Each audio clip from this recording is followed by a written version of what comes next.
Bonjour à tous et bienvenue dans Tour d'honneur. Le Haras Jardy accueillait ce week-end les championnats d'Europe de concours complet pour les juniors et les jeunes cavaliers. Des championnats d'Europe qui n'ont pas été épargnés par la météo, mais le soleil a fini par revenir pour le dénouement. Et on va beaucoup parler de ces championnats d'Europe dans cette émission, d'autant que les performances françaises ont été remarquables. Alors on démarre tout de suite avec le championnat des juniors. Place au sport.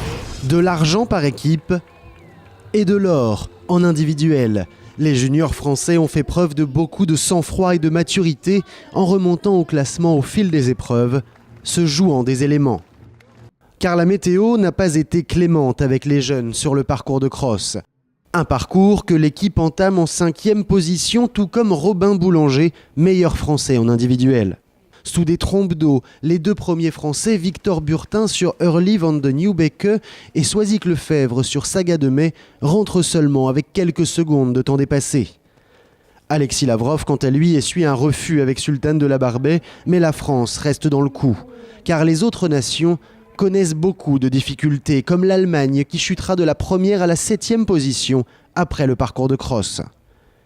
5e au provisoire, Romain Boulanger et Orfeo des Sablons s'élancent en fin d'épreuve et pour son 3e championnat d'Europe, le francilien peut maintenant espérer prendre la tête de l'épreuve au provisoire, car avant lui, les leaders ont craqué.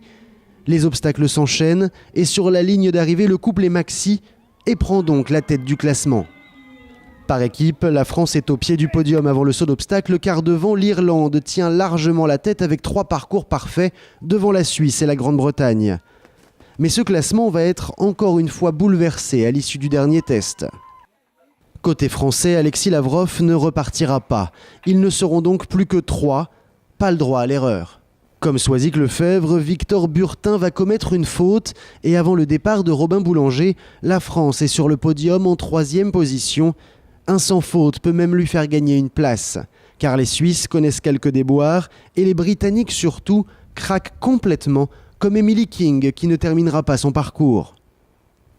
Grâce à de nouveaux parcours parfaits, l'Irlande est intouchable par équipe, mais le sort de la France est au bout du parcours de Robin. Orfeo saute comme à son habitude très bien et jamais on ne sent le couple en difficulté. Jusqu'au bout, les nerfs de Robin tiennent bon. La France est 2e et Robin Boulanger s'offre donc le titre en individuel pour sa dernière année en junior. Et le premier invité de l'émission, eh bien vous le voyez, il a 2 médailles autour du cou. Robin, bonjour. Bonjour. Félicitations. Une médaille d'argent d'abord par équipe et puis surtout le titre en individuel. D'abord, est-ce que tu réalises là, ça vient juste de se terminer? Non, je réalise pas du tout encore. C'est super, c'est un titre de champion d'Europe. Même vice-champion d'Europe par équipe, on travaille pour ça toute l'année. Ouais. Moi, ça fait plusieurs années même parce que c'est ma dernière année de junior.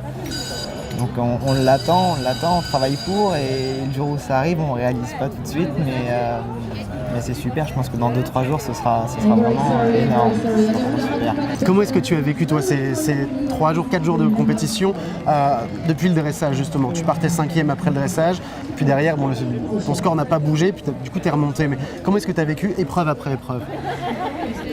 Déjà, je partais en numéro 4 dans l'équipe, Ouais. ce qui m'était jamais arrivé. Ma place jusque-là, c'était numéro 3. Alors il y a plus de pression quand on est Il y a dernier de l'équipe. il y a plus de pression parce qu'on voit les autres qui font bien ou pas bien, ça dépend. Donc on part en dernier et on ne sait pas trop quoi faire. Et puis après, sinon j'ai monté mon cheval vraiment comme d'habitude. Il était très calme, très concentré depuis nous on est arrivé lundi. Ouais. Il était très disponible, du coup je l'ai monté comme chez le fer et sans me prendre la tête. Et le cheval a répondu présent. Voilà. Épreuve après épreuve. Épreuve après épreuve, chaque chose en son temps. Et voilà le résultat. Voilà. On a eu un parcours de cross compliqué, avec une météo pas facile, tout ça. Comment est-ce que ça s'est géré justement pour toi, pour l'équipe aussi? Est-ce que vous craigniez un petit peu justement ces intempéries? Oui, c'est toujours compliqué, surtout qu'il y a eu beaucoup de soucis pour les autres cavaliers. Avant la pluie, le terrain était vraiment parfait. L'équipe de Haras Jardy avait fait un travail fabuleux. Et avec les intempéries, c'est vrai que c'était pas très agréable. Le terrain est devenu vite collant, profond. Mais bon, le cheval est habitué. Je pense que c'est un cheval qui peut courir sur tout type de terrain. Ouais. Là, je m'étais mis à l'extérieur des traces, dans l'herbe. Et puis on avançait dans les lignes droites et puis pas trop dans les courbes. Mais, Donc tu as réussi à gérer ça voilà. comme il fallait, quoi. Ouais. Et puis même comme ça, je crois qu'il a 30 secondes d'avance sur le maxi. C'était vraiment son week-end. En plus, bon, c'est une histoire qui est très belle parce que c'est un cheval que tu connais par cœur parce qu'il est né dans l'élevage familial. Voilà, Raconte-nous un c'est petit peu, vous avez grandi ensemble finalement tous les deux. Ouais, c'est la mère d'Orfeo appartenait à Nathalie Jacob. Ma mère adorait cette jument et elle était aussi fan de Yorland Summersong. Et elle lui a demandé de faire le croisement. Et elle a fait le croisement une première fois. Et c'est un poulain qui est né. Ce poulain, c'est Noutlo Gabin qui a fait le Lion d'Angers avec Nicolas Touzin. Et la jument a été ressaillie derrière par Yorland Summersong. Et celui-là est né. On a préféré garder celui-là. Bon, c'est plutôt un bon choix. Est-ce que c'est un cheval qui pourra te suivre en jeune cavalier dans les années à venir? Parce que ça y est, les juniors, c'est terminé maintenant. C'est terminé. Oui, je pense. Je pense qu'il a largement les capacités de faire jeune cavalier, peut-être plus. Je sais, moi j'ai un rêve plus tard, c'est de courir à badminton. Avec ce cheval-là, je ne sais pas s'il le fera, mais je pense que les jeunes cavaliers, il n'y a pas de souci, il les a largement dans les pattes. Bon, alors faire badminton, c'est tout ce qu'on te souhaite. En attendant, bon courage pour la suite et les jeunes cavaliers. Mais avant de penser à ça, on te laisse aller fêter ta victoire et ta deuxième place avec tout le reste de l'équipe. Merci beaucoup. Merci à vous. Et encore bravo. Nous maintenant, on va s'intéresser aux aînés de Robin et des juniors, parce qu'on va s'intéresser au championnat des jeunes cavaliers. Après le succès des juniors, les jeunes cavaliers avaient eux aussi à cœur de bien faire à domicile. 4e après le dressage, les 4 membres de l'équipe allaient faire une remontée spectaculaire sur le cross, difficile, sur un terrain lourd, très endommagé par la pluie qui continue de tomber. Un cross qui va faire beaucoup de dégâts chez nos voisins étrangers. Mais pour les Bleus, ça démarre bien, avec seulement du temps dépassé pour l'ouvreur Alexis Gomez et Quartz de Leichenberg, imité peu de temps après par François Lemierre sur Augustin du Terroir. Stéphane Landois, champion de France en titre, rentrera dans le temps mais avec 20 points de pénalité. Rien de grave, puisque l'Allemagne n'a plus d'équipe, les Pays-Bas non plus, et côté britannique, un couple ne termine pas. Arnaud-Étienne Ducoing assure alors sur Obélix de Mai qu'importe le temps, il faut rentrer sans pénalité aux obstacles. Et c'est chose faite. La France mène la danse avec 20 points d'avance sur la Grande-Bretagne et au soir du cross, il ne reste plus que 5 équipes encore en course. En individuel, on trouve aussi 2 couples sérieux aux avant-postes. Aurélien Leroy est 7e, Pierre Touzin 2e sur Pin-Up de Mai, Maxi sur le cross alors qu'il partait en fin d'épreuve sur un terrain très dégradé. Dimanche, l'avance est donc conséquente pour l'équipe et les Français enchaînent les bons parcours. Alors au terme du 3e Français, Alexis Gomez, le speaker l'annonce déjà, les Bleus sont champions d'Europe par équipe. Ils devanceront les Britanniques et les Irlandais sur le podium. En individuel, les scores sont serrés pour les médailles d'argent et de bronze. Et grâce à un tour sans faute, Aurélien Leroy remontera à la 5e place sur Rexia de Petra. Et Pierre Touzin, 2e au provisoire, n'a pas le droit à une faute s'il espère monter sur le podium. Contrat rempli, la médaille d'argent est autour de son cou.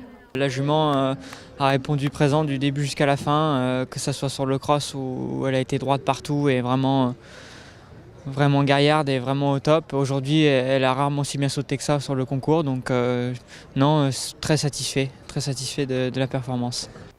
Pour l'or, un seul cavalier était loin devant, très loin devant. Le Finlandais Elmo Jankari sur Duchesse Désirée avait 9 points d'avance. Alors même avec une faute, l'élève de Frank Ostolt gagne assez largement ce championnat et pense déjà à l'avenir. L'année prochaine, il y aura déjà les championnats du monde ici en France. On verra, ce sera sûrement un peu tôt. Donc on va y réfléchir, mais bien sûr, après, nous avons pour but d'aller à Rio. Avec encore 2 autres médailles, la France termine largement en tête au palmarès des nations, de quoi donner le sourire à tout le monde sur le podium. Et je suis maintenant avec celui qui est peut-être le plus heureux de ces championnats d'Europe, Pascal Faurin-Bosco, bonjour. Non, bonjour. Incroyable championnat, Incroyable. 4 médailles, 2 médailles d'or, 2 médailles d'argent. Je crois qu'on ne pouvait pas rêver mieux quand même. On ne peut pas rêver mieux, surtout quand on s'y attendait pas. Donc la surprise, elle est vraiment forte et pour tout le monde. Parce qu'on est arrivé ici un petit peu, on va dire, presque dans la galère, parce qu'on avait quand même quelques chevaux qui nous ont lâchés un peu en cours de saison.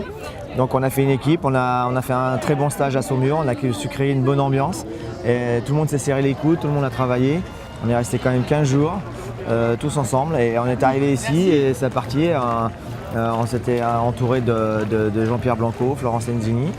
Et on va dire peut-être que la météo nous a aidés parce qu'on a quand même une réputation de bon crosseur. Ouais. Et là, tout s'est passé un peu sur le cross. Cette météo nous a quand même été favorable. Vous avez su gérer ça à la perfection. On a su gérer. Là, tous mes clowns qui sont derrière là, ont su. Et je pense qu'ils vont arriver bientôt. On su gérer un peu cette pression, la pression qu'ils avaient sur le résultat, la pression de la météo, gérer leur cheval, monter avec leur tête. Et on en est tous très fiers. Tout le staff était très fier un peu de la réaction qu'ils ont pu nous montrer sur ce type de parcours et ce type d'échéance. Je crois que vous pouvez être fiers aussi de cet esprit d'équipe qu'on ressent vraiment entre les juniors, les jeunes cavaliers, tout le monde réuni. Voilà, tout le monde a l'air de vraiment bien s'entendre. C'est la grande fête du complet un peu chez vous. Voilà, là, complètement. On a eu une bonne idée. C'est François Lemire justement qui est derrière, là, qui a eu une très bonne idée. C'est qu'on a fait un parrainage. On a couplé un junior avec un jeune cave. Et ils s'en sont occupés comme ça. Ils s'en sont occupés sur le dressage, sur la détente et tout. Et du coup, tout s'est bien passé, quoi. Et ça a continué à y avoir un peu d'émulation sur le concours. Et donc voilà, quoi. Non, c'était très sympa. L'idée était bonne. Il y avait en plus des couples d'expérience, ils arrivent. Ils arrivent. Des couples d'expérience, des nouveaux couples aussi. Tout ça s'est bien confondu. Ouais, les plus jeunes qui sont les plus intelligents sont équipés, sont un peu occupés des plus grands. Mais non, ça s'est bien passé. Non, très bien, très bien. Les petits ont eu un peu peur au départ, mais ça s'est bien fait. Non, mais restez là, les garçons, restez là. Attendez. Bon, et alors justement, on les voit là, les médaillés. Ouais. Est-ce que ces championnats en junior, en jeune cavalier, leur permettent après de penser tout de suite aux seniors? Est-ce que c'est une vraie bonne préparation pour l'avenir? Là, en ce qui concerne les championnats jeunes caves, oui, le niveau jeune cave se rapproche. On l'a vu vraiment l'année dernière. On a été à Malmö. On s'est retrouvé quand même sur le circuit, elle était à l'identique du circuit de Coupe du Monde. Ouais. Et on s'est aperçu que cette année, au championnat de l'Europe senior, les combinaisons qu'avaient les jeunes caves étaient celles à l'identique de celles des championnats seniors qu'il y a eu cette année. Donc ils en sont vraiment très proches. Après, c'est surtout le profil des cavaliers. On a quelques cavaliers qui sont amateurs étudiants. Et on a quand même des cavaliers qui sont plus dans le circuit professionnel. Ouais. Donc c'est pour ces cavaliers-là, oui, ils en sont pas loin. Ouais. Bon, vous avez compris les garçons? Ouais. On va rigoler ce soir et puis après c'est fini. Mais là on n'a pas les meilleurs quand même. Là, on a des Dalton là donc. Bon, bravo à tous en tout cas, encore une fois. Et puis bravo encore à vous. Merci. On vous laisse aller fêter ça. Oui. Vous inquiétez pas, on va s'en occuper. Allez, merci bien. Merci.